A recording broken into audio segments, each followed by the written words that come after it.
Jésus est chanté, les choses se passent. Hey. Nous aimons t'invoquer. Il y a une chose Inexplicable qui se passe quand nous crions ton grand nom. Ton grand nom. Nous aimons t'invoquer. Il y a une chose inexplicable qui se passe quand nous crions. Vous connaissez le nom au-dessus de tout nom, tout le monde.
Il y a une puissance dans le nom de Jésus, une puissance dans ton nom. Il y a une puissance dans le nom de Jésus, une puissance dans ton nom.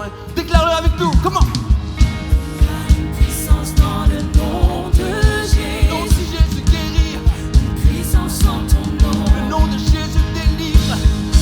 Il y a une puissance dans le nom de Jésus. Une puissance dans ton Tout ça. nom. Les choses changent. Change quand nous crions Jésus. Les choses changent. Change quand nous t'invoquons. Les choses changent. Change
Yes, vous allez bien? C'est bon de célébrer Dieu ensemble. C'est tellement bon. On a une série avec les cultes tribus qui s'appelle « Tout le monde peut gagner », qui compare la vie à une course. Et l'apôtre Paul dit à la fin de sa vie, vous l'avez vu dans la vidéo, « J'ai combattu le bon combat, j'ai achevé ma course, j'ai gardé la foi ». La dernière fois, on a vu ensemble à quel point notre vie était utile dans le plan de Dieu. Dieu t'a choisi. Il y en a qui se rappellent de ça? Vous avez réussi à le ranger ou pas? C'est un rangeable, je vous avais pas menti. Hein. Il me manque un sticker dessus, je l'avais mis, mais il s'est décollé dans mon sac. C'était quoi qu'il y avait sur le sticker, vous vous rappelez? Dieu m'a choisi. Ok, tout à l'heure, à la fin, on vous donnera un deuxième sticker, même si vous ne l'avez pas maintenant, vous partez avec le sticker et vous pourrez le mettre juste dessus. C'est un deuxième qui dit « Dieu me forme ». L'utilité est tellement importante. Ma vie est utile. C'est incroyable de réaliser que ma vie peut être utile pour Dieu. Pas juste mes compétences, pas juste mes diplômes, pas juste ce que je peux faire, mais ce que je suis. Dieu m'a donné de sa vie pour que j'en fasse quelque chose pour son plan. Et ça, c'est dingue. Ça, c'est quelque chose d'extraordinaire. Mais tu ne peux pas avoir cette utilité et qu'elle prenne toute sa valeur sans passer par la case maturité.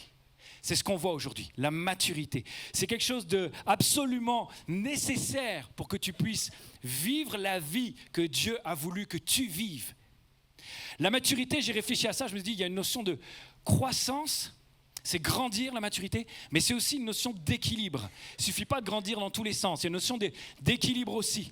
Et j'ai regardé dans le dictionnaire, c'était marqué la même chose, je dis, c'est bien, je ne pense pas n'importe comment, enfin pas tout le temps, ça dépend. Et ensuite, cette notion de croissance pour atteindre un plein développement. Je crois que le but de la maturité, c'est de faire disparaître le potentiel. Mais pas parce que c'est contre, parce qu'elle le transforme en réalité. De faire transformer le potentiel que Dieu t'a déposé. Et c'est pour ça qu'il y a cette utilité, que ta vie est utile. Lorsque tu comprends que Dieu est utile, tu réalises que Dieu a mis un potentiel en toi. Le but de la maturité, c'est que ça ne reste pas un potentiel. Un potentiel qui reste un potentiel, c'est un rêve non achevé. Et il n'y a rien de plus terrible que de faire le constat à la retraite de quelqu'un, retraite sportive de quelqu'un, à la mort de quelqu'un, au départ de quelqu'un, elle aurait pu faire être tellement plus. Il n'a pas eu une vie à la hauteur, elle n'a pas eu une vie à la hauteur de son talent, de ce qu'elle était capable. C'est cette notion de potentiel inexploité. Et je me rappelle, en 2004, je suis dans un van Mercedes avec mes frères et ma sœur. On est en train de dire au revoir derrière la vitre à mes parents. On va prendre l'avion pour rentrer en France, puisque à ce moment-là, on était à Niamey, au Niger, en Afrique. Mes parents restaient là-bas et pendant l'été, on allait retourner en France, voir nos amis, faire des colos, etc. Et la différence entre moi et mes frères et sœurs, c'est qu'eux, ils allaient revenir, mais pas moi. Pas moi, j'avais 18 ans, j'allais continuer mes études en France. Le au revoir que je disais à mes parents, c'était au revoir, je quitte le cocon familial. Et je savais déjà, à ma grande surprise, que Dieu trouvait que ma vie était utile pour lui, qu'il m'avait donné la vie parce qu'elle était utile pour lui. Donc ça, déjà, je trouvais ça bizarre. Mais quand je lui ai dit, je dis d'accord, ok, pas de problème. Mais là, c'était le moment où je ne pouvais plus m'appuyer sur ce que mes parents allaient faire pour que je grandisse en maturité. Je ne pouvais plus m'appuyer sur mon éducation, sur ma culture, sur toutes ces choses-là. J'allais devoir grandir en maturité. Il fallait que je me prenne en main pour que le potentiel que j'ai ne reste pas un potentiel. Et du coup, j'ai dit, Seigneur, ok, tu m'appelles, et il y a toujours un temps d'écart entre le moment de l'appel et le temps de l'envoi. Des fois, c'est une fraction de seconde. Au moment où tu es appelé, tu es envoyé directement. Des fois, ça dure longtemps. Moi, ça durait 7 ans. Ça ne veut pas dire que j'ai rien fait entre mes 16 ans et mes 23 ans. J'ai su que j'étais appelé à 16 ans et ce n'était pas appelé à être pasteur. J'ai compris que Dieu voulait que ma vie soit utile dans ses mains, peu importe ce que c'est. C'est pour ça d'ailleurs que je n'ai pas fait d'école biblique, je n'ai pas compris que c'était pasteur. Donc Dieu veut vraiment se servir de toi. Mais le moment où tu comprends ça et le moment où Dieu t'envoie, il y a toujours une phase de formation, puis qui va continuer de durer pendant toute ta vie. Parce que tu ne seras jamais au bout. Si jamais tu arrives au bout de ton potentiel, quand tu tapes dedans, quand tu tapes dans le plafond, Dieu il le rehausse. Et il augmente encore ton potentiel, et encore, et encore, et encore. Il y a quelque chose de dingue là-dedans. Et ma prière, c'était Dieu, ok, si tu m'as appelé, tu m'as choisi, eh ben, forme-moi. Là, tu peux dire amen, mais le prochain, c'est taille-moi. Ça va, vous dites toujours amen? Polis-moi. C'est moyen aussi, hein? Fais-moi grandir à ton image. Fais-moi grandir à ton image. Et l'apôtre Paul dit ceci aux Corinthiens, il dit, en réalité, frères, je n'ai pas pu m'adresser à vous comme à des hommes conduits par l'Esprit. J'ai dû vous parler comme si vous étiez des hommes livrés à eux-mêmes, comme à de petits enfants dans la foi au Christ. C'est pourquoi je vous ai donné du lait et non de la nourriture solide, car vous n'auriez pas pu l'assimiler alors. C'est bizarre ce texte. J'ai souvent entendu des prédications là-dessus en disant, dans ce texte-là, le lait, c'est si tu viens à Jésus, tu vas connaître son amour, il va te sauver, il va être avec toi et tout va être une petite fleur rose, etc., etc., etc. Mais les vrais héros spirituels sont ceux qui mangent la viande. Et quand tu es un chrétien, tu vas te lever à 4h du mat pour prier pendant 2 heures. Et la vraie vie de chrétien, c'est celui qui fait des sacrifices, c'est une vie de martyr. Et souvent, ça mettait l'accent sur tous les efforts que tu étais capable de faire en tant que chrétien. Alors qu'en fait, il ne s'agit pas de ça. Ce n'est pas un évangile taf, juste dur là pour montrer à quel point tu es un bonhomme. Ce n'est pas ça la viande, ça n'a rien à voir avec ça. C'est même l'inverse. C'est même l'inverse et on va le voir ensemble. Le lait, c'est quand tu es comme... J'ai un peu soif, excusez-moi. Il est froid. Il est sans sucre. Il y en a que le lait dégoûte. Levez la main. Ok. J'ai pas fait ça pour être populaire, hein, c'est pas... mais j'ai réussi. Le lait, à chaque fois que Dieu parle du lait, par la bouche de l'apôtre Paul, à chaque fois qu'il parle du lait, en fait, le petit Noé qui est ici, tout à l'heure, j'ai vu, il mangeait pas de la viande. Il mangeait pas de la viande. Il mangeait un petit potage et il n'y a pas si longtemps que ça, il était encore au lait. Il y a une notion de... Je te donne du lait spirituel si tu te comportes encore comme un nourrisson avec moi. C'est Dieu qui te dit ça. Par contre, au fur et à mesure que tu vas grandir, et je t'appelle à grandir, tu n'es pas né de nouveau pour rester un bébé à qui on a besoin de donner du lait. On a besoin de tout faire, de changer les couches. Et changer les couches au niveau spirituel, ça existe aussi. S'il vous plaît, grandissez. Pour le pasteur, c'est mieux, quoi. C'est bien quand vous êtes plus autonome, c'est mieux quand vous êtes capable de travailler avec Jésus et pas d'appeler tous les 2 matins en disant « Pasteur, je ne sais pas quelle robe je dois mettre. » Ok, je prends des exemples extrêmes, mais c'est exactement la même chose.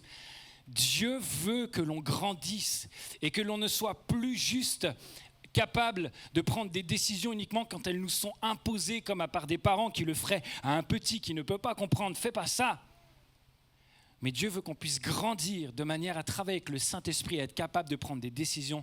Je serai content quand mon fils sera capable de dire « Papa, non seulement il y a plein de choix dont j'ai plus besoin de te demander est-ce que je dois mettre mon manteau ou pas, mais regarde, grâce à tout ce que tu m'as donné, je suis capable de mener ma vie comme un adulte. » C'est ça que Dieu veut faire avec toi. Donc à chaque fois que ça parle du lait, ça parle des fois où tu te comportes comme un petit enfant immature. Et quand on parle de la nourriture solide, j'ai pris du Saint-Agone. Il y en a, vous connaissez ça? C'est trop bon, je n'ai pas mangé de la journée. Oh Seigneur, je vais continuer de prêcher longtemps. J'ai des forces. À chaque fois que tu es en train de travailler avec le Saint-Esprit, ça te demande du travail. Tu vas devoir mastiquer des fois la parole de Dieu. Dieu ne te dit pas si tu as le droit de jouer au foot, ça n'existait pas le foot dans la Bible. Il est où le verset? Il y a plein de trucs où tu vas devoir faire des choix par toi-même. Parce que ce n'est pas écrit noir sur blanc dans la Bible, ce n'est pas marqué « fais ci, fais pas ça ». C'est à toi de travailler avec le Saint-Esprit. Et il y a quelque chose qui va se répandre en toi. Là, c'est la salive dans ma bouche. Mais il y a quelque chose dans la coopération. Je vous donnerai les détails après si vous voulez.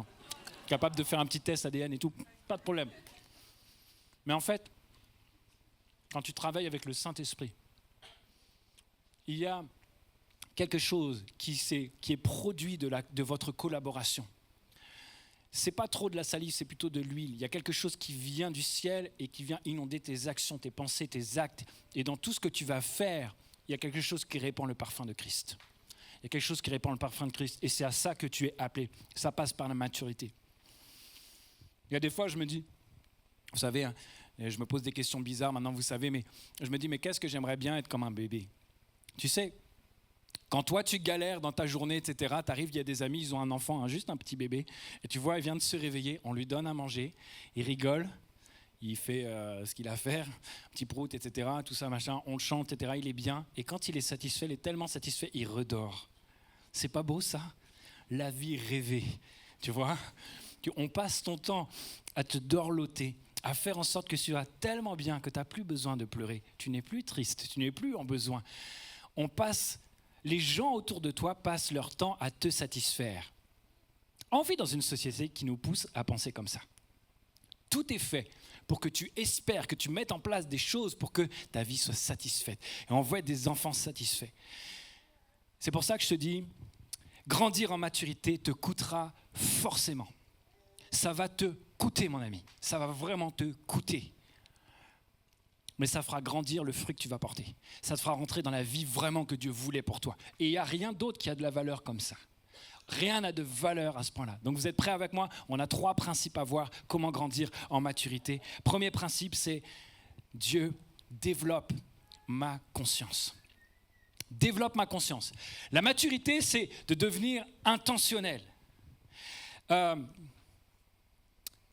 y a des sportifs, je prends un exemple que tout le monde peut connaître, qui sont bourrés de talent, je sais qu'il y a des noms qui vont peut-être sortir même, et qui n'ont pas une carrière à la hauteur de leur talent. Quand vous demandez à leurs coéquipiers de club qui les a le plus impressionnés, ce n'est pas la star du club qui les a le plus impressionnés, c'est eux, parce qu'ils mettaient tout le monde à l'amende. Mais à cause de leur manque de maturité, ils n'ont pas assez bossé, ils n'ont pas eu une attitude professionnelle, une attitude où ils ont bien géré le talent, ils sont mal nourris, ils ne sont pas bien entraînés, ils n'ont pas pris soin du talent qu'ils avaient. Et il y en a plusieurs, et ils passent à côté. Et oui, ils sont professionnels, oui, on voit qu'ils ont quelque chose, oui, ils ont des super highlights sur YouTube, c'est sûr. Mais par contre, ils sont passés à côté de la carrière, de la vie qu'ils auraient pu avoir. Et quand on regarde les spécialistes, je ne sais pas quel est le pourcentage, mais ils disent généralement entre 10 et 20% c'est du talent, le reste c'est la maturité, c'est dans la tête que ça se passe. Tout le reste, c'est dans la tête que ça se passe. Je bénis Dieu qui t'est rempli de talent, je bénis Dieu, mais ce n'est pas le talent qui fait ta vie. C'est à quel point tu vas le faire travailler, à quel point tu vas le fructifier, à quel point tu vas être capable de dire « Ok, j'ai quelque chose de précieux que Dieu m'a donné, j'ai peu de temps pour le faire, j'ai juste le temps de ma vie pour le faire, alors je vais avoir suffisamment conscience de ça pour en prendre suffisamment soin et faire en sorte que ma vie ait l'efficacité, ait l'impact prévu par Dieu. Et je vais faire du mieux que je peux par rapport à ça. » Et il y a des obstacles à la maturité.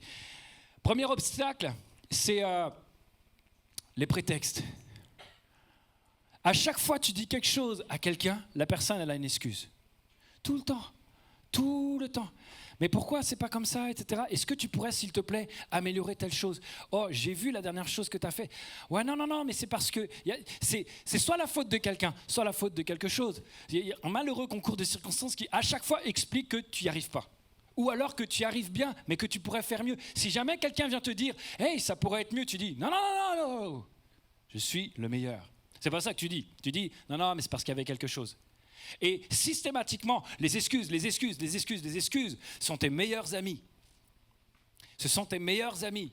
Mais il n'y a pas de fumée sans feu. À un moment donné, il va falloir que tu arrêtes de t'environner d'excuses et que tu acceptes de voir la réalité en face. Oui, tu peux progresser. Et le fait de vouloir te faire monter n'est pas quelque chose qui est négatif pour toi. Mais on a du mal, et des fois ça vient nous chercher. Les excuses, les prétextes. Ah, c'est à cause de... Non, mais parce que... Arrête les parce que. Arrête les c'est à cause d'eux. Arrête les oui mais. Ok? Il y en a d'autres peut-être, ce qui vous embête, ce qui vous gêne par rapport à la maturité, c'est... Oh, c'est bon... Il y a le temps, c'est bon. Allez, vas-y. Fais du mieux que tu peux. Tranquille, pasteur, il n'y a pas le feu au lac. Si. La Bible dit qu'il y a un étang de feu qui est déjà préparé pour le diable et ses anges et qui sera réservé pour les personnes qui ne seront pas inscrites dans le livre de vie. Oui, il y a le feu au lac. Est-ce que tu le réalises jour après jour? Est-ce que tu le réalises jour après jour dans chaque pas que tu fais? Le but n'est pas de faire ça juste avec une pression méchante et mauvaise, mais on doit réaliser cette réalité. Ce que nous vivons sur Terre n'a pas d'impact que sur notre période terrestre. Ce que nous vivons sur Terre impacte notre vie pour l'éternité et la vie des autres pour l'éternité. Et la vie que Dieu t'a donnée n'est pas une vie qui est limitée, c'est une vie qui est éternelle. Il a déposé en toi quelque chose qui est fait pour vivre pour l'éternité. Il s'agit de ça et pas simplement de est-ce que tu vas passer des bons moments, est-ce que tu seras bien satisfait comme un enfant sevré. Ça va être plus loin que ça. Et il y a quelque chose un sentiment d'urgence qui doit résonner et faire battre ton cœur alors que tu grandis en maturité. J'ai pas le temps. Le but n'est pas d'être sans cesse dans le stress. Dieu ne veut pas que tu vives dans un stress, mais en paix, reposer sur qui il est, sur ses trésors, toutes ses ressources. Mais aie conscience de ça. Une autre excuse, une autre raison, un autre obstacle à la maturité. J'y vais au talent. Je suis prof aussi. Une fois, je descends l'escalier, j'entends 2 élèves qui discutent. Alors, ça a été, toi? Ils sortaient d'un contrôle, je ne sais pas ce que c'était. Il dit, oh, tu sais, je suis allé au talent. Je dis, oh là là. Ton talent, c'est 3. Désolé. J'y vais au talent. Ça, c'est tellement fort. Je la trouve trop bien, cette expression. C'est vraiment ça, j'y vais au talent. Bah ouais, mais sans le talent, sans le travail, ça ne donne pas quelque chose de bon. C'est pas forcément suffisant. Et je ne vais pas simplement taper sur cet élève que je ne connais même pas, je ne sais même pas qui a dit ça. Mais moi, j'avais plutôt des facilités à l'école. Et comme je n'ai pas du coup eu besoin de beaucoup travailler au départ, au départ j'avais 17, puis après j'avais 15, puis après j'avais 13, puis après j'avais 11, j'avais 12, j'y allais au talent en fait. Mais mon talent, il ne bougeait pas, il était à la même hauteur, sauf que la difficulté a augmenté. Donc en fait, ma moyenne descendait. Et j'ai travaillé pour l'année de mon bac. Et ce qui fait que j'aurais certainement pu faire beaucoup mieux. Je suis très content. J'ai eu le bac et j'avais 12,00, donc j'avais 11 et quelques et ils m'ont remonté pour que je puisse avoir la mention assez bien à mon avis. J'ai eu aucune note en dessous de 10. Aucune. 10, c'est mon minimum, même en allemand. J'ai dû faire rire la prof, je pense. Mais j'ai pas eu plus que 16. Parce qu'en fait, c'est pas juste 2 mois avant que tu vas travailler. C'est un style de vie. Seigneur, je prends conscience que ce que tu m'as donné, tu veux que je le fasse fructifier. Vous connaissez la parole des talents? On est en plein dedans, mais c'est pas la seule. Jésus parle tout le temps de « Hey, je t'ai donné quelque chose, s'il te plaît, fais-en quelque chose de bien, s'il te plaît. » Ok, j'y vais au talent. Ça, il y a une notion de préparation là-dedans. Tu manques ta préparation, tu la négliges, tu la sous-estimes. Il y en a qui vont remettre à demain, c'est la procrastination. Oh, c'est bon, j'ai le temps. Demain, je ferai ça. C'est cool. Comment ça, me repentir? Non, en vrai, je suis sûr que demain, je vais être dans un super mood, je vais pouvoir me repentir. Seigneur, je vais mettre une petite musique bien et tout. Mais ce soir, je regarde le match. Ce soir, je sors avec mes copains. En plus, ça va être bien si je me repens demain. Je ferai plein de trucs ce soir où je pourrais me repentir demain. Ok, 4e chose. J'ai pas eu le temps. Ou j'ai pas pris le temps. C'est à peu près la même chose en fait. Quand tu n'as pas eu le temps de faire quelque chose, c'est que tu n'as pas pris le temps de faire quelque chose. J'ai pas fait attention. Ça t'est déjà arrivé de dire ça? Ah, j'ai pas fait attention. Tu as fait attention à quoi d'autre alors? Si tu n'as pas fait attention à quelque chose, c'est que ton attention était retenue par quelque chose d'autre. Et là, ça te parle de tes priorités. Quand tu dis à Dieu, s'il te plaît, développe ma conscience, fais-la grandir, rends-la équilibrée, en croissance et en équilibre. S'il te plaît, Seigneur, fais-le. Eh bien, ça va certainement t'amener à changer tes priorités. Parce que de la même manière que ton temps sur cette terre est compté, ta vie dans une journée est aussi comptée. Et de cette manière-là, comme tu sais que tu as un certain temps imparti, moi j'aimerais bien la journée à 35 heures, des fois, parce que j'arrive pas à tout faire. Et ça m'oblige à travailler différemment. Par exemple, je donne un exemple très très concret.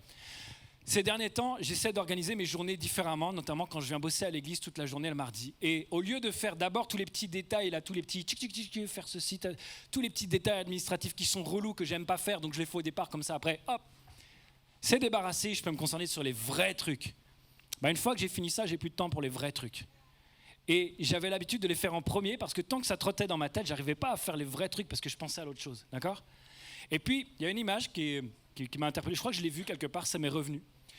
Quand tu as un seau, si tu mets d'abord le sable, puis ensuite les graviers, puis ensuite des cailloux moyens, puis ensuite des gros cailloux, ton seau va déborder parce qu'il y aura plein d'espaces vides entre les gros cailloux et les cailloux moyens.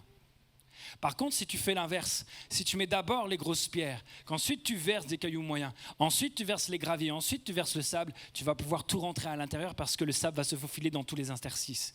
Et donc, j'ai appris à délimiter ma journée, demi-heure par demi-heure, 30 minutes par 30 minutes, et en mettant des choses importantes. Et si, au lieu de mettre 30 minutes, je mets 25 minutes, dans les 5 minutes qui restent, un petit grain de sable, une petite chose. Et j'apprends à le faire et ça m'aide à encore plus rentabiliser le temps que je peux avoir. Dernière chose, souvent l'obstacle pour toi à grandir en maturité, tu dis « je ne suis pas parfait, je ne suis pas parfaite ». C'est vrai ou pas ? Tu as peur de ne pas être à la hauteur. « Seigneur, je ne peux pas grandir, je ne suis pas assez grand ». Oui, c'est logique en fait, c'est normal. Je ne suis pas parfait, je ne suis pas parfaite. Dieu est au courant, c'est pour ça que Jésus a quitté son ciel de gloire juste pour toi. Il est au courant, il sait que tu n'es pas parfait. Ça ne lui pose pas de problème. Tout seul, tu ne pourras pas y aller. Tu seras obligé à un moment donné de dire « Dieu, je fais du mieux que je peux, je vais y aller avec toi. Je vais y aller avec toi. » Si j'attendais d'être parfait pour rentrer dans la vie que Dieu avait prévue pour moi, je me sentirais peut-être pas encore prêt pour me marier. Je suis sûr de ne pas me sentir prêt pour être papa. Je suis sûr de ne pas me sentir prêt pour être pasteur. Je suis sûr de toutes ces choses-là. Être prof, je n'ai même pas fait les études pour. Aujourd'hui, Dieu m'a donné ce travail, merci Seigneur. Vous comprenez, il y a plein de choses où tu te sentiras pas prêt et Dieu il dira « boum, go, c'est bon ». Et notamment, quand on était pasteur dans le nord de la France, on s'occupait des jeunes, etc. Et un jour, on rentre du groupe de maison et je dis à ma femme « j'ai l'impression que Dieu pense qu'on est prêt pour prendre une église ». Et je dis « moi, je me sens pas prêt, mais j'ai l'impression que Dieu il est d'accord avec ça ». Une semaine après, alors que la période du mercato des pasteurs était finie, donc c'est le mois de mars à peu près la période, si jamais vous savez. Là, on était mois de mai à peu près, mois de mai. Et en fait, on a eu une proposition pour prendre une église. Et quand on a demandé à Dieu, ça aurait très bien pu absolument pas être bon, mais c'était vraiment ce que Dieu voulait pour nous. Du coup, on y est allé.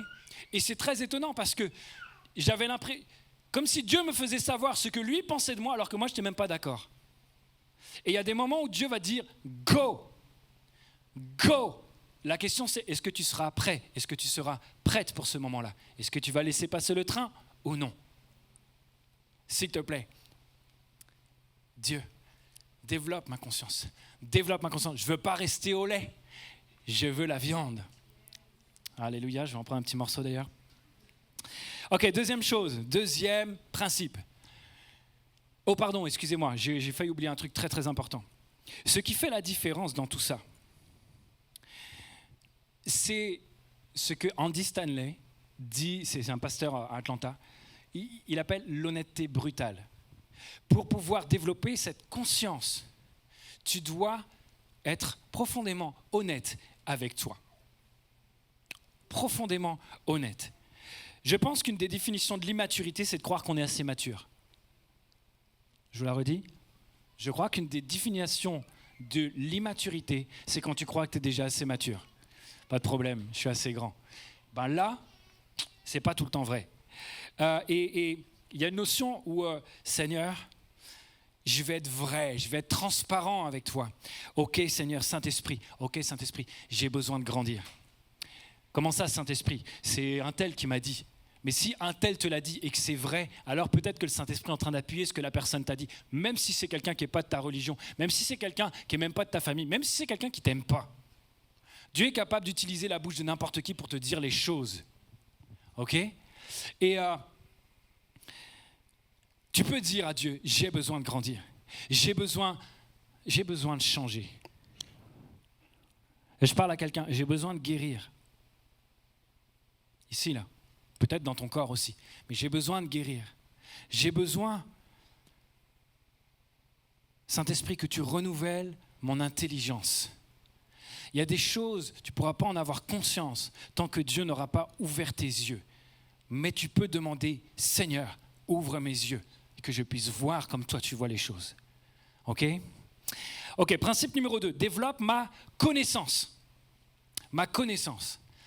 Quand vous êtes un athlète, que vous vous préparez pour une course, il n'y a pas simplement la conscience pour se préparer, pour avoir une attitude professionnelle, pour être là et pas avoir raté le train ou l'avion pour la course. Pour le moment, on fait go. Il faut plein de choses pour être bien prêt sur les starting blocks. Mais il faut aussi une connaissance. Et dans cette connaissance, tu vas travailler tout ce dont tu as besoin pour comprendre ce que tu fais. Ça va t'aider. Quand tu es prêt, et en fait pour nous, pour vous, ça va être ce que tu vas écouter. C'est pas simplement quand tu vas lire la Bible, ça va être quand tu vas lire la Bible, mais ça va être aussi quand tu écoutes des conseils. Et ça va être aussi quand tu vas écouter des prédications sur YouTube. Il y en a qui... Dans des prédications, des fois, il y a à boire et à manger. Il y a du lait, puis il y a de la nourriture solide. Il y a des choses qui sont bonnes, il y a des choses qui sont moins bonnes parfois. Comment tu fais pour faire le tri entre les deux ? Un enfant prend tout ce qu'on lui donne. Un bébé n'est pas capable de dire non. Enfin, s'il n'aime pas le goût, à un moment donné, vous allez très très bien comprendre, même s'il ne parle pas, qu'il n'en veut pas. Mais il aura d'abord goûté. Et en fait, la question c'est comment faire en sorte pour bien se nourrir et utiliser ça. Et comment je fais pour gérer les conseils, les prophéties. Le lait, quand tu es au stade du lait au niveau de la connaissance, c'est quand tu te contentes de « fais pas ci, fais pas ça ». Ça va être les 10 commandements. Je ne dis pas que ce n'est pas bien. C'est bien de ne pas tuer les gens. Hein. Je suis d'accord avec ça. C'est bien de ne pas tromper les autres personnes, etc. Mais il y a plein de versets dans la Bible qui disent « fais ça, fais pas ci, fais ça, fais pas ci », etc. Notamment dans l'Ancien Testament. Et c'est utile pour quelqu'un qui vient de rencontrer Dieu. Il n'a pas encore tout compris. Sa connaissance de Dieu n'est pas suffisamment développée encore pour être capable de faire des choix. Mon fils, quand il est petit, je lui dis « Noah, tu fais ça. Ça, je ne veux pas que tu le fasses. C'est dangereux. » J'attends pas de lui expliquer et de lui prouver par A plus B, une équation à double inconnue, pourquoi c'est dangereux. Il ne va pas être capable. Et puis, je veux qu'il le fasse tout de suite. Parce que pendant qu'il est en train de me demander la question que je suis en train de lui répondre, peut-être que c'est dangereux pour lui. Il a besoin de... Maintenant, boum, je le fais. Simplement, je vais t'écouter. Et ça, c'est utile sur le court terme. Mais sur le moyen terme et sur le long terme, il va falloir que je développe une autre question. Ce n'est pas simplement « fais pas ci, fais pas ça », c'est « Saint-Esprit, que veux-tu que je fasse ? Seigneur, que veux-tu que je fasse ?» Et il y a plein de choses sur lesquelles Dieu va être d'accord. Il ne va pas se renier, il a dit ça, il ne va pas revenir. Mais il y a plein de choses, c'est des zones grises. Ce n'est pas blanc ou noir. Ce n'est pas évident de savoir qu'est-ce qu'il faut faire. Et puis des fois, il y a des interprétations de certains textes bibliques qui sont difficiles. Je donne des exemples et je ne vais pas y répondre exprès, d'accord ? Et je sais que tout le monde ne va pas être d'accord et ce n'est pas grave. Les tatouages, les piercings, la jupe, les bijoux, la taille des cheveux. Ça, c'est des trucs qui vont être très, très extérieurs, par exemple. Okay ? Mais il y a d'autres choses qui sont intérieures. Comment ça se fait qu'on est aussi énervé dans l'Église avec les problèmes qui vont toucher, par exemple, à la dépendance, les dépendances visibles, comme la cigarette ou des choses comme ça? On va faire la misère aux gens qui ont ça, alors qu'à côté de ça, il y a des gens qui sont médisants, mais c'est pire qu'une dépendance, en fait. Hein. Ils sont drogués de fou à la médisance. Ils ne passent leur temps qu'à faire que ça. Eh mais oui. Et là, ça pose aucun problème. Je peux continuer de servir, pas de problème, parce que je ne fume pas. Qu'est-ce que ça veut dire, ça ? Et en fait, il y a des fois, on passe à côté de quelque chose d'essentiel en essayant de bien faire pour Dieu. Cette chose essentielle, c'est le cœur de Dieu. Le cœur de Dieu. La Bible nous amène à découvrir Jésus. C'est un pédagogue qui est censé nous amener à Jésus. Elle est censée produire le fruit que Jésus produit. Ce même Jésus qui disait aux spécialistes de la loi, qui l'ont d'ailleurs tué en attendant le Messie, qui ont produit la mort, qui ont produit la condamnation, qui produisaient le jugement, qui produisaient tellement de choses qui n'étaient pas du tout dans le cœur de Dieu. Ce même Jésus qui leur a dit, mais les gars, essayez déjà de vous aimer au lieu de rajouter des lois. Et l'amour est tellement au centre de tout ça, le cœur de Dieu. C'est possible d'appliquer des choses de la Bible sincèrement en faisant l'inverse de ce que Dieu voudrait faire. C'est possible. Alors, j'ai mis une petite fiche Delphine, est-ce que tu peux la prendre en photo quand elle apparaît? On va le mettre sur l'Instagram des jeunes adultes. Comme ça, vous tous qui êtes en ligne, vous pouvez directement avoir accès à ça. Puis même vous, quand vous retournerez sur l'Instagram des jeunes adultes, vous pourrez revoir aussi ça pourra vous aider. J'ai mis 5 clés pour se nourrir correctement avec la Bible. Ou alors quand tu entends une prédication, c'est pareil, la base c'est la Bible. La première chose que tu peux faire, c'est dire « Saint-Esprit, aide-moi ». Saint-Esprit, aide-moi. Aide-moi à comprendre. Des fois, c'est difficile, je ne comprends pas trop, c'est traduit du grec, les phrases sont tellement longues. Des fois, j'ai l'impression que ça dit l'inverse. Des fois, je suis perdu. Saint-Esprit, s'il te plaît, aide-moi. La deuxième chose, c'est quel est le message que tu veux me dire, Dieu, quand je lis ce texte? Au lieu de simplement lire. Mon pasteur a dit, il faut que je lise la Bible. Alors, j'ai lu 2 chapitres. Tu as retenu quoi? Je ne sais même pas c'était quoi, je ne sais même pas de quoi ça parlait. Il faut que tu tires quelque chose de ça. Essaye en tout cas. Il faut que tu essayes de retirer quelque chose. Et donc tu peux te poser cette question. Ok, ce texte, cette histoire, ces conseils, etc. Bref, tout, ce psaume ou peu importe. Quel est le message que Dieu voudrait me transmettre à travers cette prédication, à travers ce conseil, à travers cette prophétie? Quand je lis la Bible, quel est le message? Troisièmement, une fois que tu as identifié le message, ok, tu veux me parler de la joie, de la persévérance, tu veux me parler de à quel point toi tu m'as aimé et que c'est ça qui me permet d'aimer les autres, de à quel point toi tu m'as pardonné, c'est grâce à ton pardon complètement immérité que je peux pardonner aux autres par exemple. Et donc Dieu va te dire des choses comme ça. Troisième chose, regarde s'il y a des contre-indications dans la Bible. Par exemple, je vais faire exprès de prendre un sujet super polémique, mais c'est pas grave. Dans Timothée, l'apôtre Paul conseille à Timothée, c'est le seul endroit dans toute la Bible où c'est marqué « Je ne permets pas à la femme d'enseigner ». Alors que dans tout le reste de la Bible, il y a des femmes qui parlent de la part de Dieu. Et l'apôtre Paul, qui a écrit cette phrase-là, a passé plusieurs années à travailler avec Priscille et Aquilas, qui étaient des enseignants. Et c'est Priscille qui est en premier. Donc, est-ce que vous ne pensez pas que Paul, avec la grande bouche qu'il a, sur les 2 ans qu'il a bossé avec Priscille, à la côtoyer tous les jours, il n'aurait pas pu lui dire non, ce n'est pas possible. Il y a des conseils qui, dans la Bible, apparaissent une fois dans un contexte particulier. Et là, c'est vraiment un contexte puisque c'est une lettre à une église, un pasteur et à une église. Et ce qui apparaît partout, on peut estimer que ce sont des conseils généraux, véritables, tout le temps. D'accord? Qui peuvent s'appliquer dans n'importe quel contexte. Mais lorsqu'il y a des choses qui sont écrites une seule fois dans un contexte précis, on peut estimer que ce sont des principes qui sont, des conseils qui sont contextuels, liés à cela. Ok?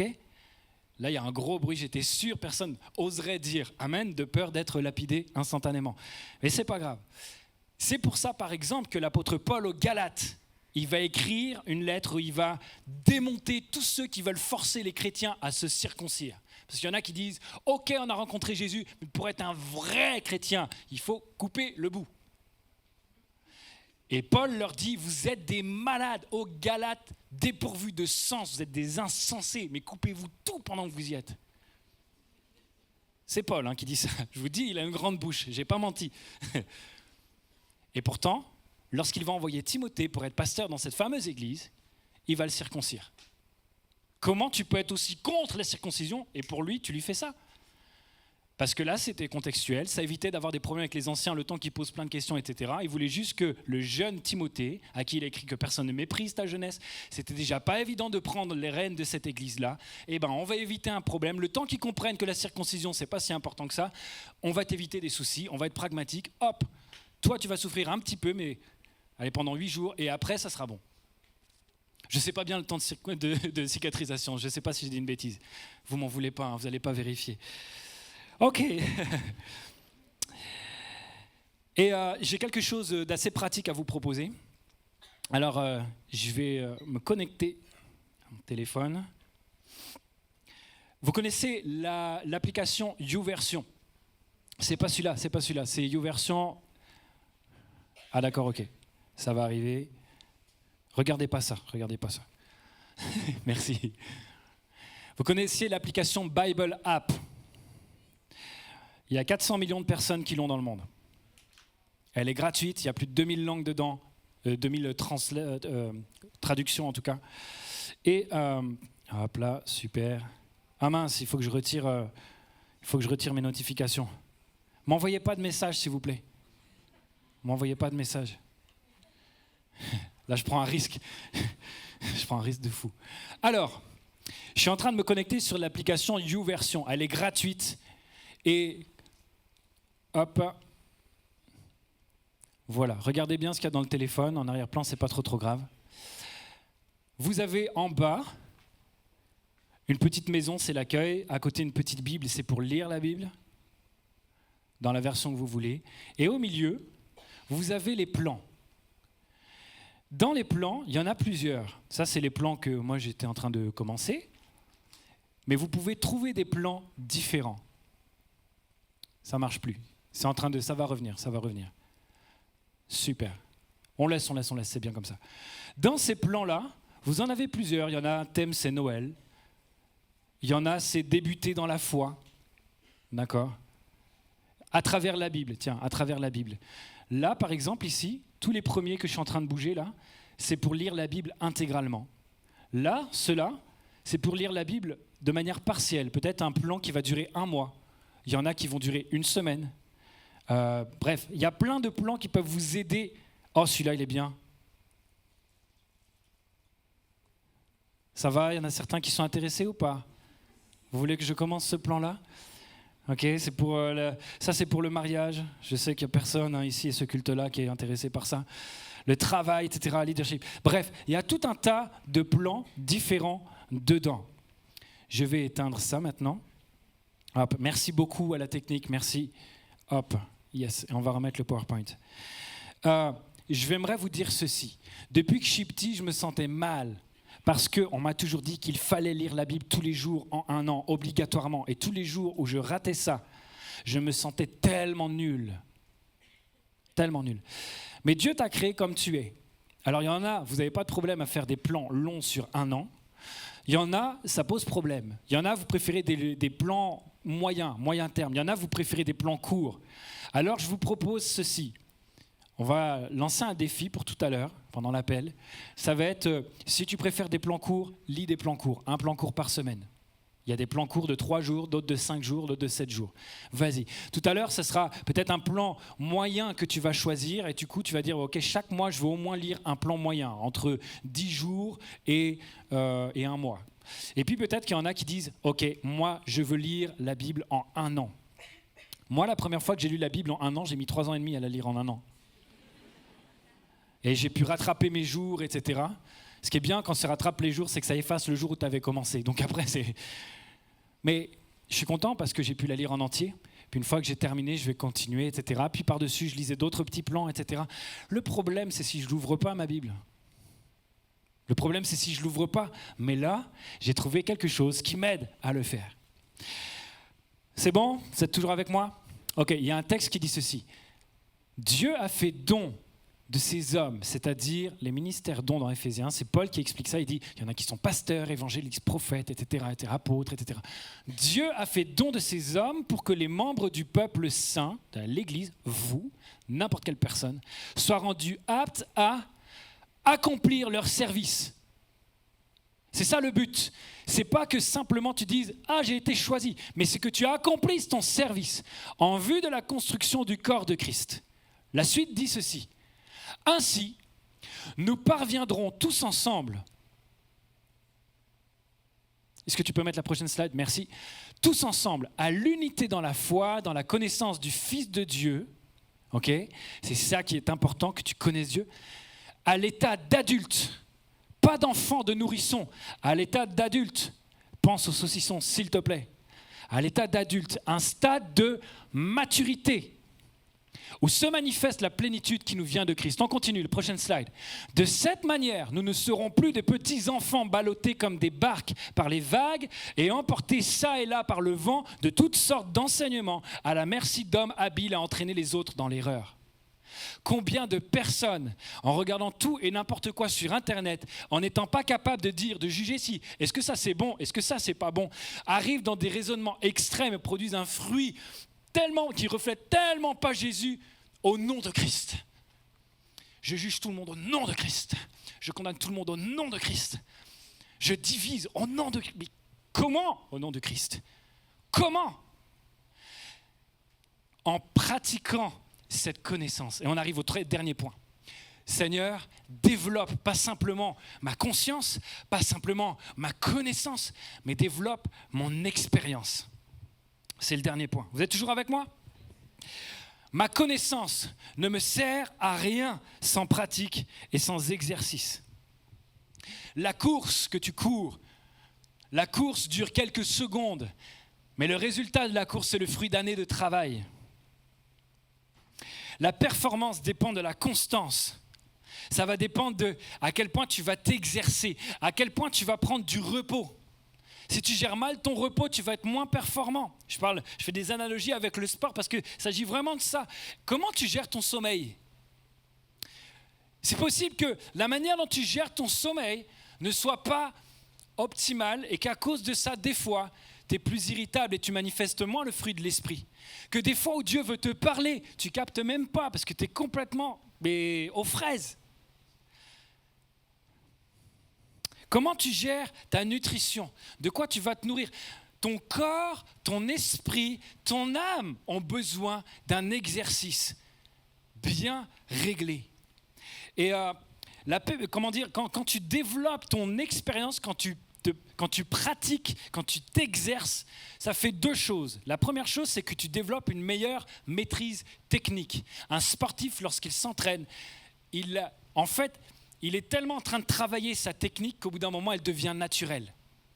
Plus tu vas pratiquer, exercer ce que Dieu te demande, le fruit de l'esprit, plus tu vas exercer Jésus à travers toi, plus ça va devenir naturel. Ok? Ça, c'est la première chose. Deuxième chose, ça va développer ta capacité musculaire. Un sportif, lorsqu'il s'entraîne, il devient plus fort. Ses performances vont augmenter, pas juste à cause de la technique qui est mieux maîtrisée, mais à cause de la puissance qui est plus grande. Et Dieu veut que tu grandisses en puissance.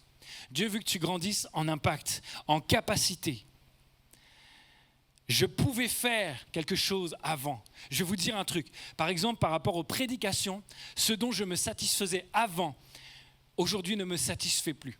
Et ce dont je me satisfais aujourd'hui, demain ne me satisfera plus. Parce qu'au fur et à mesure que j'arrive que je travaille cela, que je fais cela, Dieu augmente ma capacité, Dieu travaille cela. Et je prends un exemple, et c'est pas évident parce que là ça me met vraiment en avant, je suis en train de prêcher maintenant, mais c'est la même chose dans les trucs qui sont pas visibles, la manière dont je vais aimer mon enfant inconditionnellement à chaque instant. Il n'y a pas un moment où je dis « Waouh !» Ça développe, ça fait grandir en moi. La manière dont je vais faire mes choix dans ma vie de tous les jours, est-ce que là je vais rester intègre ou pas? Ça va jouer en fait, ça va augmenter ma capacité. Et en fait, Dieu, jour après jour, va te faire passer de « Oh bah il n'y a qu'à, c'est facile, il n'y a qu'à faire comme ça. C'est facile l'église, mais pourquoi l'église il y a des problèmes? Il suffit de faire comme ça, comme ça, comme ça. » Ok? Mais là, tu as la connaissance, tu as la conscience, mais tu fais rien du tout. Tu n'as aucune expérience, aucune pratique. Tu verras quand tu feras. Tu verras quand tu feras qu'il y a des choses auxquelles tu n'as pas pensé. Et puis, tu es en train de beaucoup bouger le muscle de la langue à ce moment-là. Et pas forcément de la bonne manière. Pas de la manière dont Dieu veut l'utiliser pour l'encouragement, pour l'édification des autres. Mais tu es plus en train de les abaisser. Et il y a quelque chose que Dieu aimerait bien, c'est que puisque toi, tu as trouvé une autre solution, vas-y, mouille le maillot. Propose ton service, propose ton idée. Investis-toi, s'il te plaît. Ça, c'est pas juste le ouin du bébé qui dit « il y a un truc qui va pas ! Et si ça continue, je vais continuer de faire du bruit et de pleurer !» Des fois, tu te comportes comme un bébé. Mais Dieu veut t'amener à te comporter comme un être humain, adulte, responsable, capable de proposer. Et alors qu'on propose, il y a des fois où tu proposes, tu aimerais bien t'investir, tu aimerais bien faire ça. Et dans ton cœur, ce qui te motive, c'est pas tant de rendre service, c'est surtout toi, qu'on te voit par exemple, ou alors de compenser un truc qui n'est pas encore réglé dans ta vie. Tu restes avec cette conscience de « je suis honnête », même si c'est brutal. Seigneur, ok, j'ai donné l'idée, c'est même pas moi qui vais la faire pour l'instant. C'est même pas moi qui le fais. Seigneur, je veux que tu me changes, je veux que tu me transformes, je veux que tu me restaures, je veux que tu me guérisses. Parce que je ne veux pas simplement donner l'idée, je veux pouvoir le faire aussi. Alors Seigneur, vas-y, fais-le, change, travaille mon cœur. La viande, le lait, c'est yaka. Tu peux l'afficher s'il te plaît? La viande, c'est je peux. Je peux tout par celui qui me fortifie. Je peux. Dieu veut que tu passes du yaka à je peux. Seigneur, je peux. Je peux dire à telle personne qui est plus qualifiée de le faire. Je peux me former pour être capable de le faire un jour. Je peux travailler sur mon cœur. Je peux te laisser me changer, Saint-Esprit. Je peux laisser ma place. Je peux le faire puisque personne d'autre veut le faire. Je peux. Il y a quelque chose que Dieu veut t'amener à faire. Il y a une connaissance, une expérience qui vient quand tu fais les choses. Et regardez ce principe qui est extraordinaire qui est dans la Bible. Luc 16, 10, il est écrit ceci. Si quelqu'un est fidèle dans les petites choses, on peut aussi lui faire confiance pour ce qui est important. Mais celui qui n'est pas fidèle dans les petites choses ne l'est pas non plus pour ce qui est important. Il y a quelque chose là-dedans d'extraordinaire. S'il te plaît, commence un pas à la fois. Commence une marche à la fois. Parce que une fois que tu vas grandir et passer sur la deuxième marche, devant toi, il y aura la troisième marche. Et une fois que tu vas marcher sur la troisième marche, il y aura la quatrième marche. En fait, à chaque fois, ça va être comme ça. Et je termine en disant ceci. La vie est ton terrain de jeu. Tout le monde peut gagner dans cette course. C'est la vie, ton terrain de jeu. Tu peux, par exemple, développer ton expérience en rejoignant un service de l'église. Tu peux choisir de développer ton expérience en manifestant le fruit de l'esprit sur ton lieu de travail, sur ton lieu d'étude. C'est des propositions que je vous fais.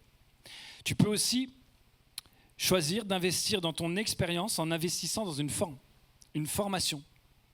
Okay? Il y a des formations qui existent. Il y a peut-être quelque chose qu'il y a dans ton cœur. Forme-toi, investis, s'il te plaît. Dans le livre des Galates, c'est encore tous ces textes que j'ai cités parlent de l'apôtre Paul, à part celui que je viens de dire juste avant. Tous ces textes-là parlent de l'apôtre Paul. Dans le livre des Galates, Paul il dit ceci, il dit « Le moment où moi, j'ai voulu servir Dieu, j'étais un fanatique, je tuais des chrétiens, je persécutais des chrétiens, je persécutais l'église de Christ parce que je pensais qu'ils n'avaient rien compris, qu'ils suivaient un charlatan. Et pour moi, ils manquaient d'honneur à Dieu, il fallait absolument les exterminer. Voilà ce que j'étais. J'étais plein de connaissances. J'avais vraiment la conscience qu'il fallait agir maintenant. Mais il me manquait une expérience. Et j'avais la connaissance des textes de la loi, mais je n'avais pas la connaissance de celui qui a inspiré les textes de la loi. Et en fait, Jésus va lui apparaître sur la route de Damas, une vision extraordinaire. Boum, il tombe par terre. Il abandonne ça, il devient aveugle. Un chrétien qu'il allait persécuter, Dieu lui demande de prier pour lui pour qu'il retrouve la vue. Il le fait, il n'est plus aveugle 3 jours plus tard. Et à ce moment-là, il commence à découvrir que Jésus n'est pas un charlatan, qu'il est vraiment le Fils de Dieu. Et puis l'apôtre Paul va devenir celui qui va répandre l'évangile dans toute la Méditerranée. Quelque part, s'il n'y avait pas eu l'apôtre Paul, je ne sais pas comment Dieu aurait fait, mais aujourd'hui, si on entend parler de l'apôtre Paul, si on entend parler de Jésus, si aujourd'hui peut-être Jésus a sauvé ton cœur, t'a guéri, c'est grâce à ce bonhomme-là, l'apôtre Paul. Eh bien, entre le moment où il a été appelé et le moment où il est parti en voyage missionnaire aux 4 coins de la Méditerranée, il y a eu 14 ans. 14 ans dans lesquels il n'a pas rien fait, mais il a réajusté sa conscience. Il a réajusté sa connaissance parce qu'il avait plus de connaissances que tout le monde, mais il l'utilisait trop mal. Ça ne collait pas avec Jésus, ça ne collait pas avec ça. Et donc il était là, il a affiné, il a commencé à prêcher là où il était, dans certains endroits, etc. Il l'a fait sans dire, moi j'ai un grand appel. Il l'a juste fait, il a juste travaillé, etc. Il l'a fait petit à petit. Et mon point, c'est celui-ci. Commence dès maintenant.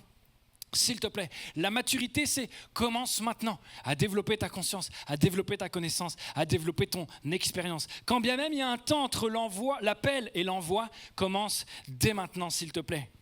La dernière chose que je voulais vous dire, c'est que donne le maximum. Donne le maximum. N'en garde pas sous le pied. que ce soit dans l'entraînement ou sur le terrain, lorsque tu as un rôle officiel ou alors lorsque personne ne te voit, lorsque tu es simplement en train d'entraîner, d'appliquer, quand tu es simplement en train de dire « Ok Seigneur, je veux vraiment grandir dans arrêter de prendre des excuses tout le temps. Donne ton max, s'il te plaît. » Et le moment où tu donnes ton max, ça t'oblige à ne pas en garder sous le pied, à dire « j'ai tout donné ». Premièrement, la première conséquence, c'est ce que tu es en train de faire, tu n'as pas le regret de « ah, j'aurais pu faire mieux ». Ça, c'est la première chose, c'est systématique. La deuxième chose, c'est puisque tu as tout donné, ça t'oblige à faire confiance que le Saint-Esprit va avoir les ressources nécessaires pour la prochaine fois. Ça t'oblige à travailler avec le Saint-Esprit. Ça permet à Dieu de t'amener aussi loin qu'il le veut. Si tu es capable tu es à la 2e marche, si tu es capable d'aller à la 3e, mais que tu fais un pas presque haut pour la 3e marche, tu dis non, j'en garde pour la prochaine fois. Tu resteras à la 2e. Et la prochaine fois, tu devras encore passer le 3e palier. Alors que si tu avais tout donné, tu passerais au 4e.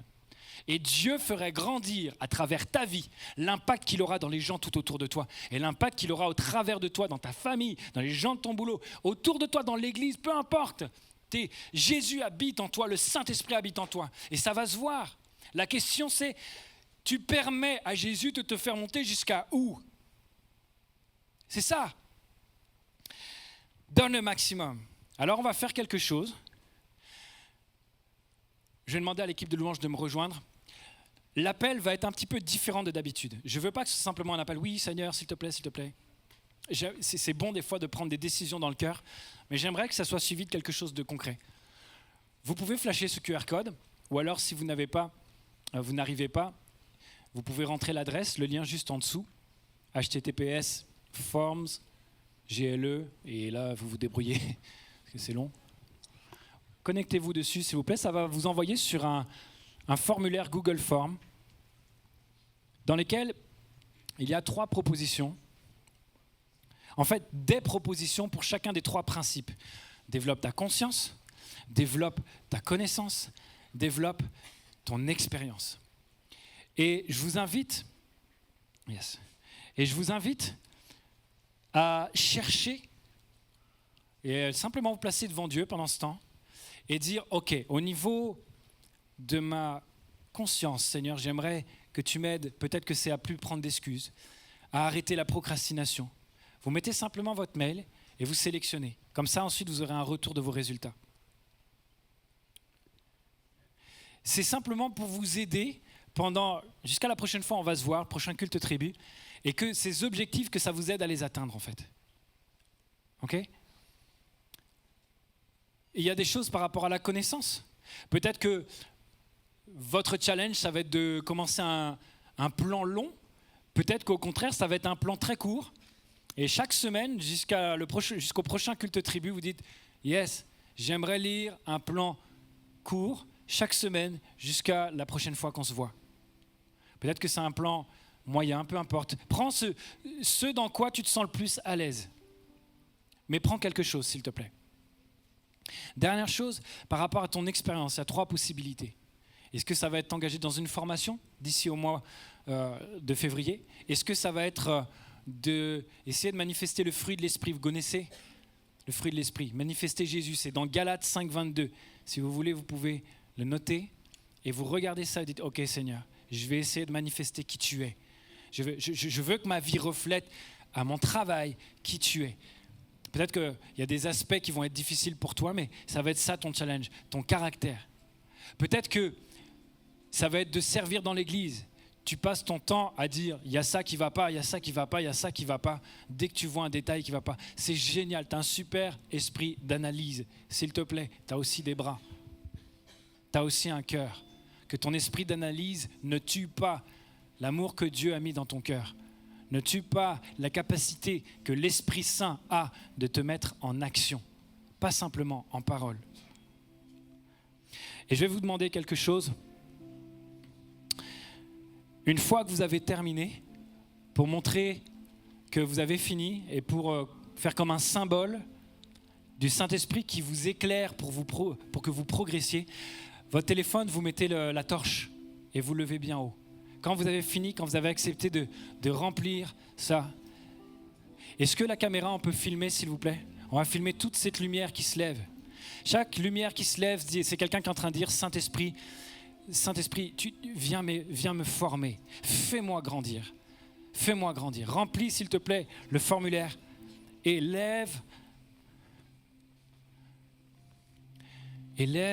ton téléphone. Lève ça comme un témoignage. Seigneur, je veux briller encore plus. Vous voulez bien qu'on se mette debout? Mets-toi debout, s'il te plaît. Continue de lever ta lumière. Peut-être que la forme est un peu différente de d'habitude, mais je ne veux pas qu'on ait juste un temps où on dit « Ah oui, s'il te plaît, Dieu, j'aime bien la bonne ambiance quand je viens à l'église. » Là, tu as un objectif concret. Là, il y a quelque chose dont tu vas pouvoir te rappeler. On fera des rappels sur l'Instagram, simplement des outils pour toi t'aider à continuer d'avancer avec Dieu, à continuer de progresser dans ta conscience, dans ta connaissance, dans ton expérience. Dieu veut te faire grandir en maturité. Dieu veut te faire grandir. Alors s'il te plaît, donne le maximum. Donne le maximum. On va chanter ce chant.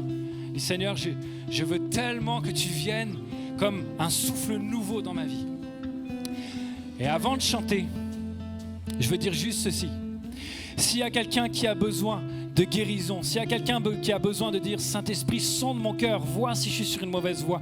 Saint-Esprit, viens maintenant. » Vous savez, c'est le Saint-Esprit qui convainc de péché, de justice et de jugement. Le Saint-Esprit, il est ici dans ce lieu et il est en train de passer. Alors que tu as ton téléphone levé, laisse-le te montrer ce qu'il a besoin de changer. Sois vrai, une honnêteté brutale. Laisse le Saint-Esprit faire ce qu'il a à faire dans ta vie maintenant. Au nom de Jésus. Amen.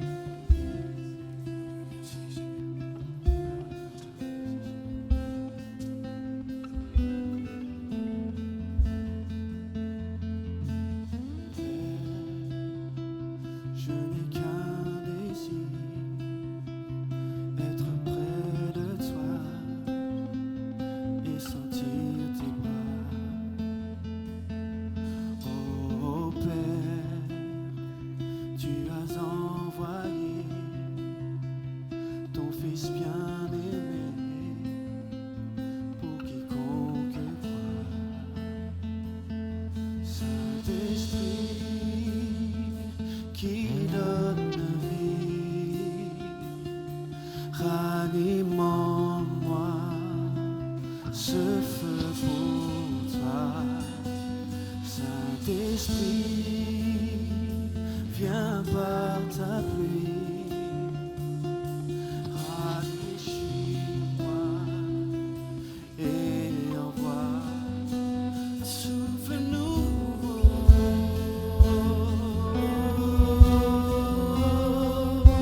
un souffle nouveau,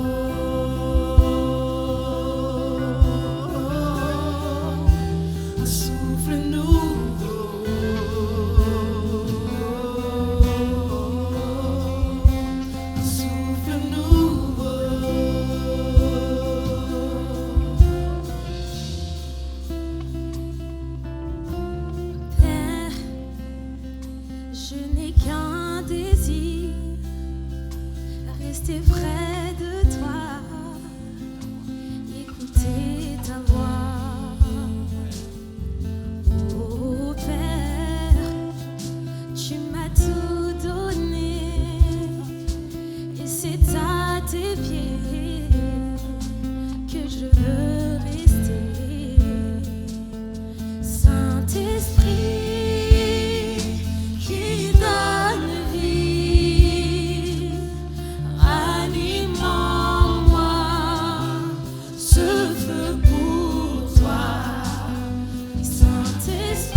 Est-ce que je peux vous demander quelque chose alors qu'on va continuer de chanter?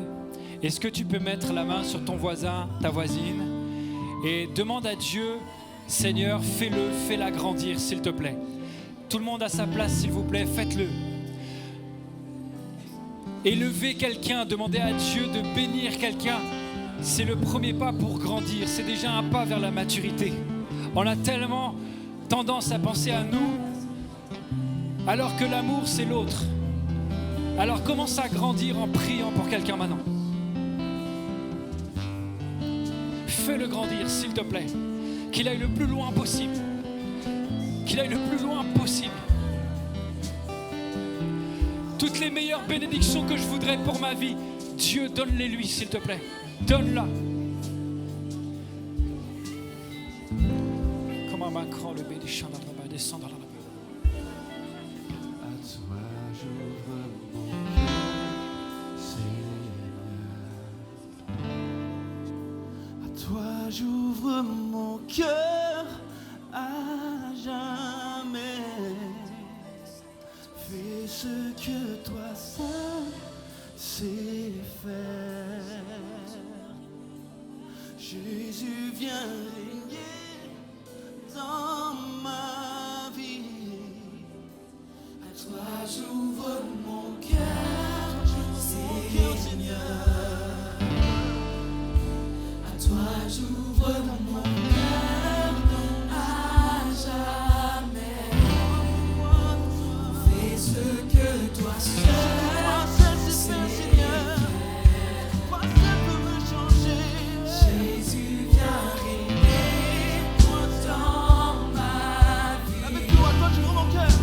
À toi j'ouvre mon cœur, Seigneur. À toi j'ouvre mon cœur à jamais. Fais ce que toi seul sais faire. Fais ce que toi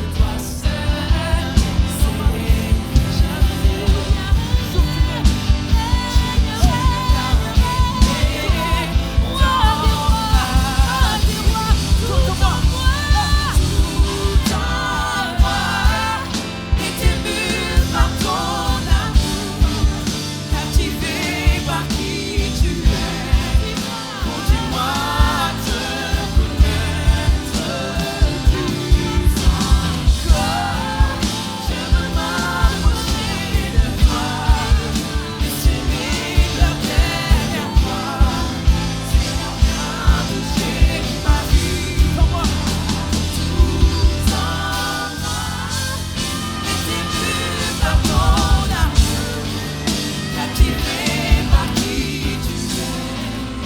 Souffle-moi.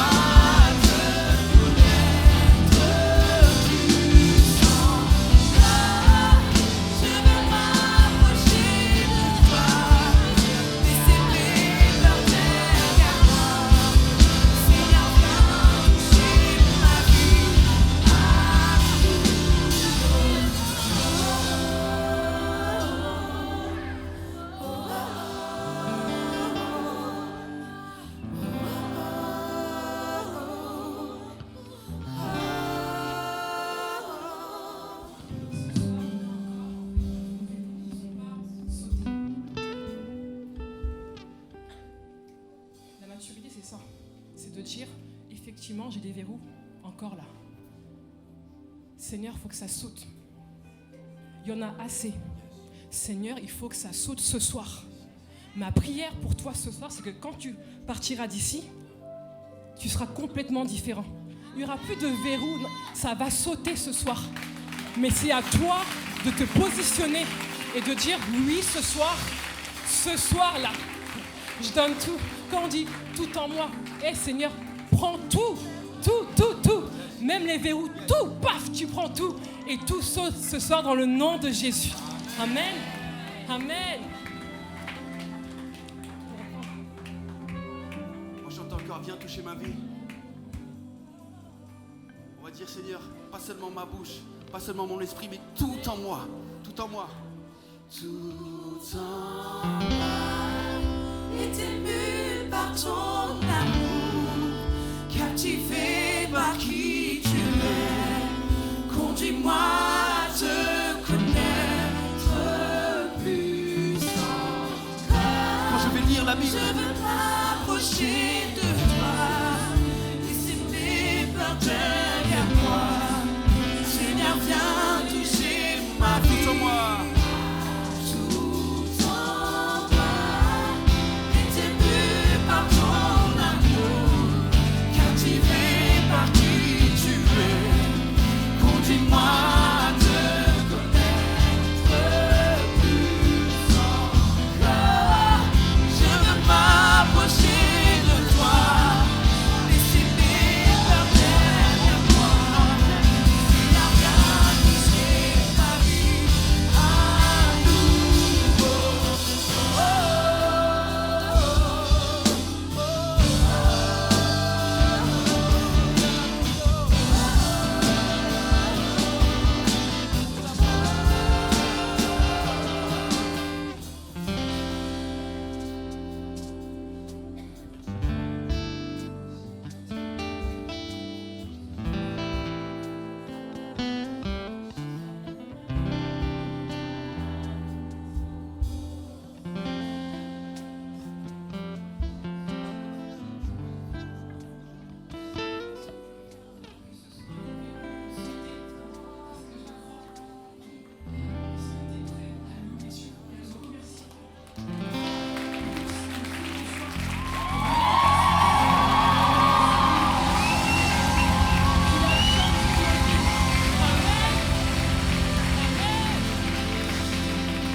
Est-ce qu'on peut encore applaudir pour l'équipe de louange, s'il vous plaît, pour cette magnifique prestation. Merci de les applaudir. Merci, merci, merci.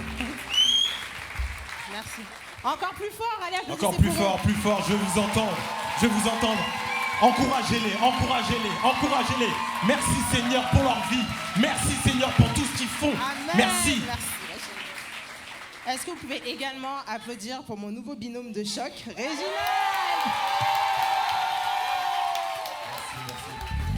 Et aussi pour applaudir Rebecca, Merci. s'il vous plaît.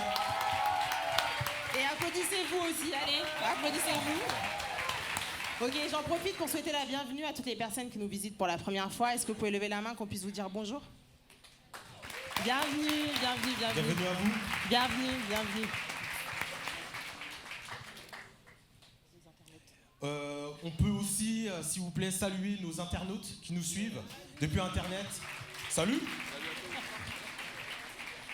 Alors, avant de vous faire quelques annonces, j'ai à cœur une petite prière par rapport au message qu'on vient de recevoir aujourd'hui. Et je voudrais qu'on le fasse de manière solennelle. Du coup, je vous invite à placer votre main sur votre cœur et répéter cette prière après moi.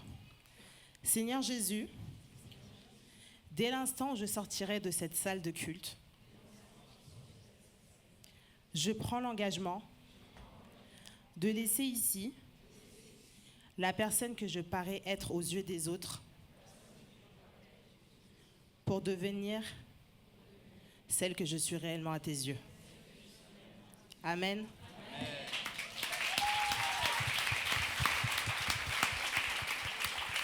Du coup, on va vous parler un peu des événements qui ont eu lieu depuis le dernier CJ. Notamment, du coup, à la rentrée des jeunes, nous avions eu un superbe showcase par Anaya. Est-ce qu'on peut les applaudir, s'il vous plaît? Ils ont mis le feu. Je tiens à préciser que nous y étions plus de 280 personnes, donc ce n'est pas négligeable. Donc merci à vous d'être là, d'être présents. Et on va aussi parler du fameux événement qu'on a eu il y a 2 semaines maintenant, la 2e édition d'Un jour mon prince viendra. Mon prince ou ma princesse d'ailleurs.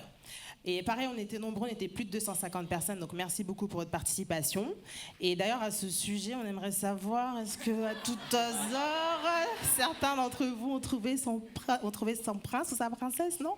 Depuis? Levez la main. Faites pas les timides, hein. On a grillé des numéros qui se sont échangés, donc arrêtez de faire genre. J'ai vu des frères sortir leur dernière paire de chaussures. Et maintenant, on va vous parler des événements à venir. Alors, nous allons avoir un événement pour les étudiants. L'événement à suivre, c'est Christmas Party. Donc, si vous voulez avoir plus d'informations, à la sortie de la salle, vous avez un stand qui vous est dédié. Et pour les jeunes actifs, ne vous inquiétez pas, vous n'êtes pas laissés pour reste. Le staff est enfin prêt. On a plein de bonnes surprises pour vous pour la nouvelle année, notamment des groupes Connect, mais on vous en dira plus très bientôt. De plus, si vous avez faim, il reste des barquettes de tartiflettes à 4 €. Donc pour les grands mangeurs, allez-y. Voilà, maintenant on va vous laisser avec les annonces vidéo. On vous souhaite un excellent dimanche et une très bonne semaine. Bonjour, merci de suivre les annonces MLK. Nos rendez-vous de la semaine. Mardi, 2 moments. La prière des femmes à 14h et pour toute l'église à 19h. Des cartes de sujets de prière sont à votre disposition au point info. Jeudi, à 20h, notre réunion Vide l'esprit. Venez vous ressourcer. Tout au long de l'année, les femmes confectionnent des jolies choses qu'elles présenteront sur le stand à la sortie du culte. C'est la période des fêtes. Profitez-en pour y acheter des cadeaux. Vous ferez des heureux et vous bénirez le service par vos achats. Et comme elles sont prévoyantes, elles ont aussi préparé des douceurs culinaires à acheter. Allez-y, faire un tour.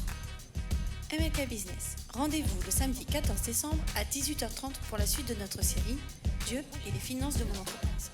Lors de cette rencontre, nous vous communiquerons toutes les clés utiles pour bien gérer la trésorerie de vos entreprises. Cette réunion sera suivie d'un temps de networking. Pensez à apporter vos cartes de visite. Inscription gratuite sur le site internet de l'église. Christmas Party MLK étudiant. Venez participer le dimanche 15 décembre à 18h30, dress code, tenue chic et choc. Inscription à la sortie du culte, tarif de la soirée 10 €. MLK Collège, vous vous retrouvez le vendredi 20 décembre de 18h à 22h. Apportez de quoi dîner, alimentation salée, où nous chargeons des boissons et des desserts. Soirée partage pour les filles. Apportez un cadeau d'une valeur maximale de 5 €, votre plaid et vos chaussettes de Noël. Au programme, échange de cadeaux et film de Noël avec popcorn. Soirée child pour les garçons. Au programme, repas, jeux vidéo et jeux d'équipe. On vous attend. Les fêtes de fin d'année arrivent à grands pas. Pour le 24 décembre, venez passer le menu chrétien à l'église dès 23h et jusqu'à minuit. Pour ceux qui le souhaitent, dès 21h, une agape sera organisée. Merci d'y apporter un plat ou un dessert pour passer un moment convivial. Pour participer à ce repas, inscrivez-vous au point info ou en ligne. Le 31 décembre, rendez-vous dès 20h30 afin de fêter ensemble le passage en 2020. Au programme, louanges, buffet, concerts et messages. Le tarif est de 20 € pour les plus de 10 ans, 7 € pour les 3-10 ans et gratuit pour les moins de 3 ans. Inscription au point info ou en ligne. Vous pouvez retrouver toute notre actualité sur les réseaux sociaux ou notre site internet églisemlk.fr. Bon dimanche et bonne semaine à tous. Ok, vous êtes prêts pour le dernier chant? Tout à l'heure, on a chanté Maintenant je vis, mais il y avait les paniers qui passaient, on n'était pas à l'aise. Cette fois-ci, on va se lever, s'il vous plaît. Et je vous attends lorsqu'on va sauter. Parce que l'Esprit de Dieu vit en moi, alors je saute et je suis dans la joie. Un des fruits de l'Esprit, c'est la joie. Donc on va manifester la joie. Que même les gens sur Internet puissent sauter avec nous, tellement il y a de la joie ici. Vous êtes prêts ou pas? Allez, venez. Hey, comment? Je m'éveille car je sais qu'avec toi, tous mes rêves ont un sens. Je veux vivre ma vie pour toi. J'ai pris ma décision. Comment?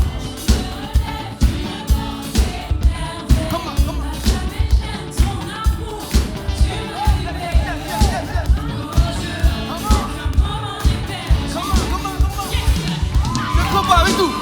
Vois le soleil percer les ténèbres en bas, que tout le monde se prépare à manifester la joie du Saint-Esprit. 1, 2, 1, 2, let's go. Maintenant je vis, parce que l'Esprit de Dieu vit en moi.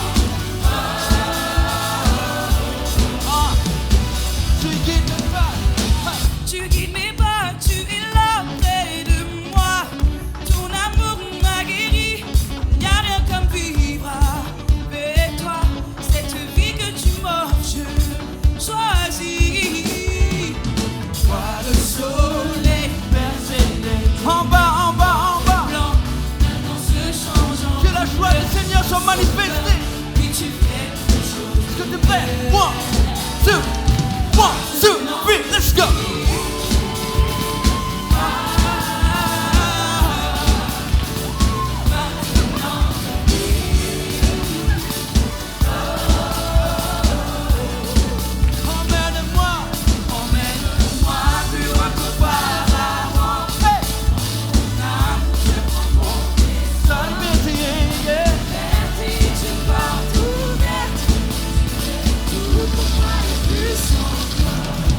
Comment? Comment?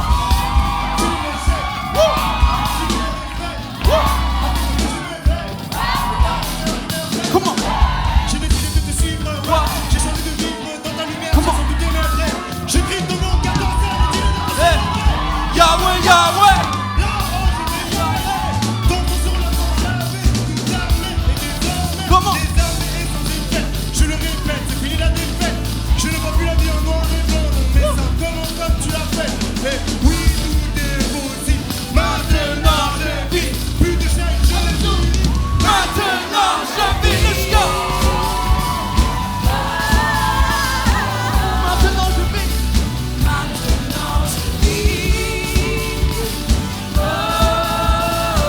Emmène-moi plus haut. Comment?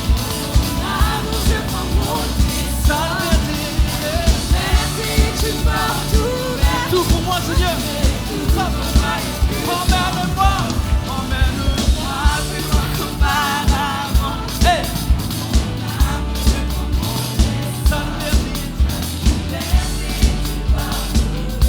Traque nous pas. Emmène-moi.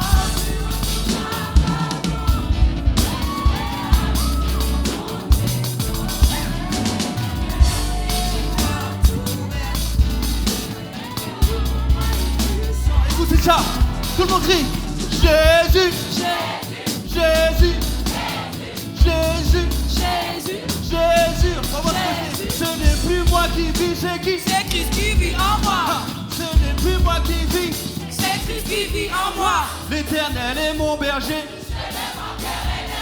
L'Éternel est mon berger. Ce n'est plus moi qui vis, ce n'est plus moi qui vis, C'est Christ qui vit en moi. ce n'est plus moi qui vis. C'est Christ qui vit en moi. L'Éternel est mon berger. Je ne manquerai de rien. Emmène-moi.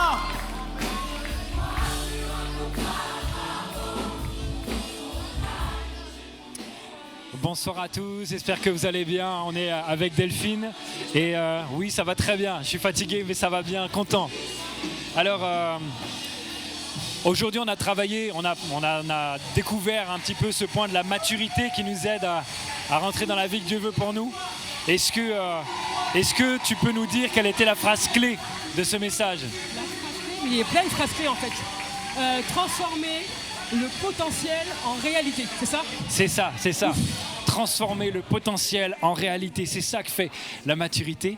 Et c'est la phrase clé, mais le moyen clé, c'est de laisser le Saint-Esprit faire en nous ce qu'il aime faire finalement. Exactement. Laisser libre cours, l'espace vraiment à l'Esprit Saint. Ne pas contrôler, juste laisser faire. Lui laisser agir et puis donner le maximum finalement. Exactement. Donner le maximum. C'est ça, le maximum. J'aimerais raconter juste une petite histoire. Peut-être que toi aussi, il y a des choses où tu as donné le maximum et ça a permis d'aller plus loin. Oui. Mais par exemple, pour vous tous qui nous suivez, vous avez l'occasion de voir l'évolution du culte tribu. Et on est super content que vous nous suiviez. Mais en fait, à chaque fois, la tentation est grande d'en garder un peu sous le pied. De dire, OK, on va donner pas mal, mais on risque la prochaine fois du coup de ne pas savoir quoi faire parce qu'au fur et à mesure d'être créatif quelque part, on n'arrive pas trop. On a une peur de ne pas trouver des choses qui vont repousser encore les limites. Et l'expérience que j'ai, c'est que d'aller au maximum et de ne pas en garder sous le pied, vraiment, ça nous fait repousser les limites. Et Dieu, je crois, veut repousser les limites de nos vies, de ma vie. J'apprends, ça me met en insécurité totale, mais ça marche à fond. Et c'est là aussi où tu vois des miracles. Quand tu vas dans l'endroit où tu ne peux plus contrôler par toi-même. Alors, est-ce que toi, tu veux raconter un moment où, pareil, tu es allé au maximum et puis Dieu t'a étonné, t'a fait aller encore plus loin que ce que tu pensais? Eh ben, tu sais quoi? Dans notre couple, Oui, c'est vrai. dans notre couple, on a vraiment été du coup à challenger et on donne du coup le maximum au quotidien pour que le couple d'il y a 10 ans Oui. ne soit plus le même aujourd'hui. Et on donne constamment le meilleur de soi, je donne constamment le meilleur de moi-même pour mon être cher. Et tu as besoin de l'aide du Saint-Esprit parce que je suis Oui. pas facile. Je confirme. Et toi également. Oui, c'est vrai. Tu donnes du coup le maximum. Je confirme aussi. Du coup, le maximum pour donner tout pour moi aussi, avec bien sûr l'aide de Dieu. Est-ce que tu as l'impression qu'on allait plus loin que ce qu'on pensait aller? Mais clairement. clairement, parce qu'on n'a pas le temps d'en parler, mais c'est juste une grâce de Dieu, vraiment. C'est extraordinaire, on le vit et on veut vraiment le partager au maximum. Vous C'est ça. pouvez aussi le vivre, non seulement dans votre couple, dans votre vie, si vous êtes tout seul, dans votre ministère, en tant que papa, dans tous les domaines en fait de votre vie, vous pouvez le vivre. Exactement. Alors, qu'est-ce qu'on va faire avec Instagram? On a vu tout à l'heure que je t'ai demandé de prendre en photo cela. Quel est l'objectif de ça? Le but, c'est que vous puissiez du coup revoir, en fait, vous challenger chaque semaine jusqu'au prochain CJ, dans 2 mois, hein, quand même. Oui, c'est ça, dans 2 mois. Ce sera le premier week-end de février. C'est ça. Et donc, on aura des rappels réguliers. Pas pour mettre de la pression, mais pour vous aider simplement à y penser, pour petit vous rappel. aider Tchouch. à dire « ouais, c'est ça ». Vous pouvez même d'ailleurs changer les objectifs. Si vous avez atteint un objectif, vous pouvez travailler sur un autre et même faire tout le panel qu'on vous propose. Et il y a même des choses qu'on n'a pas écrit dedans que vous pouvez faire et c'est très bien comme ça. Juste un petit mot. Je pense qu'on doit célébrer chaque victoire qu'on fait. Si tu as fait un plan de 3 jours, bravo. On célèbre même les petites victoires. Et vraiment, je crois que Dieu va vraiment équiper toi, moi, nous tous, toi devant ton écran, à aller encore plus loin, aller encore plus haut pour Dieu.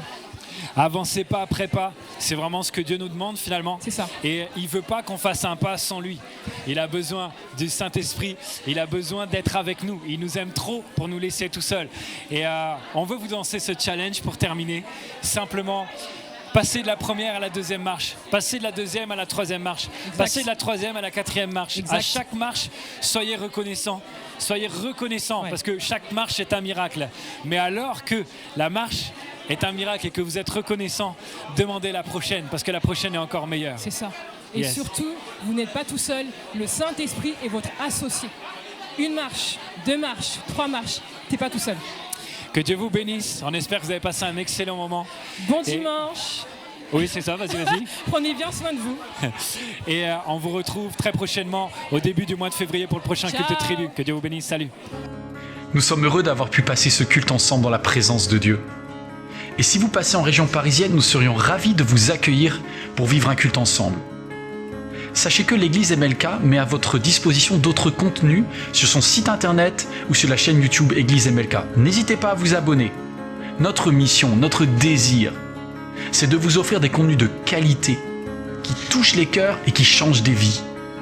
Et pour cela, vous pouvez nous aider en soutenant financièrement ce beau travail afin que d'autres à leur tour soient bénis. Je voudrais personnellement vous dire merci. Merci pour votre fidélité, merci pour votre générosité et à très bientôt j'espère.